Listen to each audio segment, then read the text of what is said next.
Bonjour Jérôme Souchet. Bonjour Caroline. Vous accompagnez les Vendéens. Alors coach, c'est un mot que j'aime pas trop. Vous êtes conseiller ou accompagnateur en épanouissement personnel. Je voyais ça sur votre présentation et on vous a fait venir parce que vous avez relancé un petit peu le concept des soirées en Vendée pour les célibataires. On appelle ça du slow et du speed dating. On va expliquer aussi la différence. Mais avant tout cela, dites-nous comment vous y êtes arrivé à pourquoi relancer ce genre de soirée.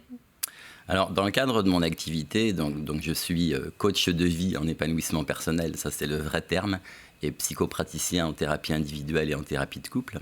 Et à la suite du confinement, vous savez, toutes ces difficultés à sortir, à se rencontrer. Et ce temps passé devant les écrans aussi. Voilà, à rester chez soi enfermé, à se poser un certain nombre de questions. Les gens ont cultivé de la timidité, des complexes, des phobies. Et la rencontre est devenue très compliquée. Il y a aussi eu beaucoup de séparations. Ça a été des épreuves particulièrement difficiles pour et les gens seuls et les gens en couple. Et dans le cadre de mon activité, j'avais aussi un certain nombre de clients, de patients qui souffraient de cette solitude, de cette exclusion et de toutes les conséquences des divorces et des séparations. Et je me suis dit, comme les sites internet ne sont plus tellement efficaces, étant donné qu'il y a beaucoup de mensonges, voilà, beaucoup de tromperies, la seule possibilité que je voyais, c'était permettre aux gens de se rencontrer, humainement parlant, autour d'un repas, autour d'un apéro, dans la convivialité, dans l'échange, dans le partage. Et j'ai lancé ça en mars 2022, c'est-à-dire l'année dernière, quand les passes et les masques ont été levés. Et j'ai lancé ces premières sorties dans des restaurants. Et vous avez vraiment constaté donc cette sensation de repli sur soi au cours des différentes périodes de confinement. Oui, oui, vraiment. Ça a un impact psychologique très, très élevé qu'on ne mesure pas. Parce que finalement, c'est une assignation à résidence par obligation. Et quand on est privé de certaines activités, privé de sortir, privé de rencontrer, l'impact psychologique est vraiment très très fort. Et on ne se rend pas compte parce que c'est pernicieux finalement. Ça se met en place par en dessous. Et après, quand on est libéré, eh bien, on a perdu un certain nombre d'habitudes.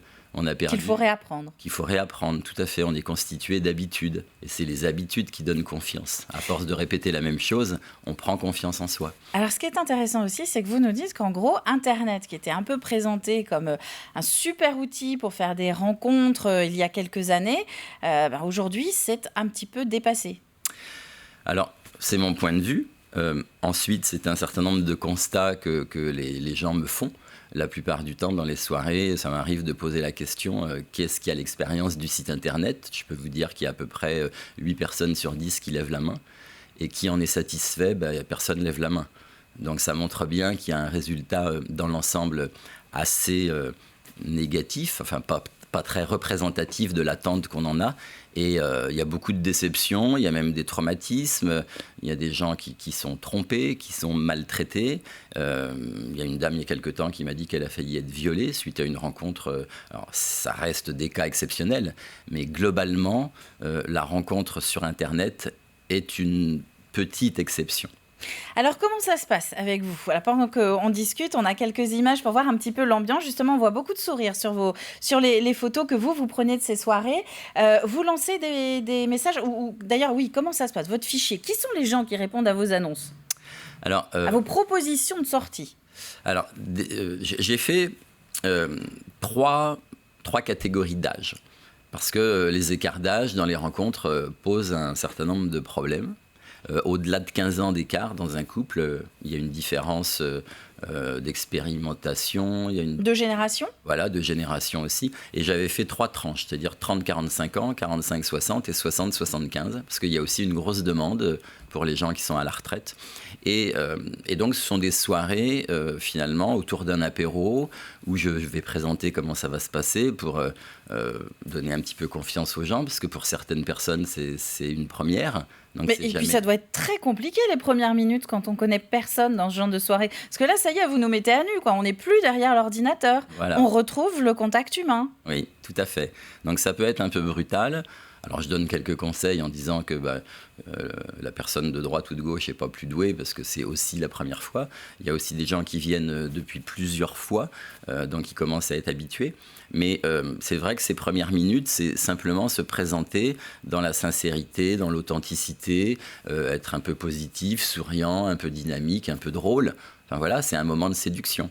Et ensuite, je propose, une fois qu'on a passé quelques minutes ensemble à faire connaissance, de choisir la personne qui nous a le mieux convenu réciproquement et de partager le repas avec cette personne pour mieux faire connaissance. C'est un peu le principe. Vous connaissez un peu le profil justement des personnes qui s'inscrivent en amont, vous savez qui placer à côté de qui, ou c'est vraiment, finalement, vous ne faites que provoquer le rendez-vous? Oui, je provoque le rendez-vous, mais par rapport à une petite intuition. Je vois à peu près qui peut convenir, mais je propose aux gens de se choisir. Vous ne placez pas les gens? Je ne place pas les gens. Je laisse justement ce libre arbitre fonctionner. Et après 10 minutes de conversation, je leur propose de changer de place. Donc les femmes restent à leur table et les hommes se décalent. Et puis s'il y a une affinité particulière, je dis vous pouvez choisir quelqu'un si le feeling passe. Voilà. Donc c'est là où on retrouve un petit peu le principe de ce qu'on appelle les speed dating. Tout à fait. Et alors le slow dating, c'est quoi? C'est l'opposé? Alors le slow dating, c'est prendre le temps de rencontrer quelqu'un avec 25-30 minutes. Vous voyez. Et le speed dating, c'est entre 7 et 10 minutes. Donc, le speed dating s'apparente plus à un entretien d'embauche, mais j'aime pas trop le terme parce que ça fait vraiment très industriel, donc c'est pas du tout l'objectif.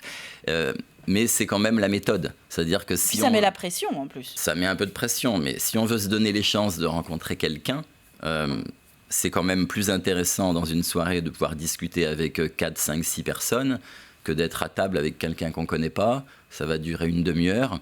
Et puis finalement, la demi-heure peut être longue parce que quand on n'a pas grand-chose à se dire, le temps est beaucoup plus long. Oui, s'il n'y a pas d'affinité ou d'atome crochu, 30 minutes, ça peut paraître un petit peu long. Ça peut paraître très long. Ce qu'on voit sur les images également, c'est que ce n'est pas uniquement du resto, il y a des sorties en boîte de nuit. Alors depuis peu de temps, j'ai été contacté effectivement par quelques patrons de discothèques. Là, je suis en pourparlers aussi avec le privé qui envisage éventuellement de faire une pré-soirée. Parce que dans les soirées célibataires de discothèque, qui sont des thèmes souvent qui reviennent, les gens ne se rencontrent pas facilement parce que la difficulté, c'est d'aller aborder quelqu'un avec la musique. Il faut s'entendre, voilà. Voilà, c'est quand même pas simple. Et le fait de faire une première soirée permet aux gens de se connaître avant. Et quand la discothèque ouvre, eh bien, ces gens-là ont déjà fait connaissance, donc ils sont plus à l'aise pour danser ensemble, qui plaît à qui convient à qui, c'est plus facile. On a brisé la glace. Exactement. Eh bien, Jérôme Souchet, on arrive déjà au terme de l'entretien. Il y a plein de choses à dire encore. Mais surtout, l'info la plus importante, comment on fait pour être au courant de vos prochaines soirées? Si les gens qui nous regardent veulent y participer, on fait comment? Alors, on peut me contacter directement sur mon Facebook, donc à Jérôme Souchet. On peut me contacter avec mon numéro de téléphone. Je ne sais pas si je peux le dire. Vous le donnerez sur la page internet. D'accord. Donc rendez-vous sur Jérôme Souchet, sur la page Facebook. Vous pouvez vous retrouver. Je vois qu'il ne reste que 40 secondes. Le temps de vous remercier d'être venu sur le plateau.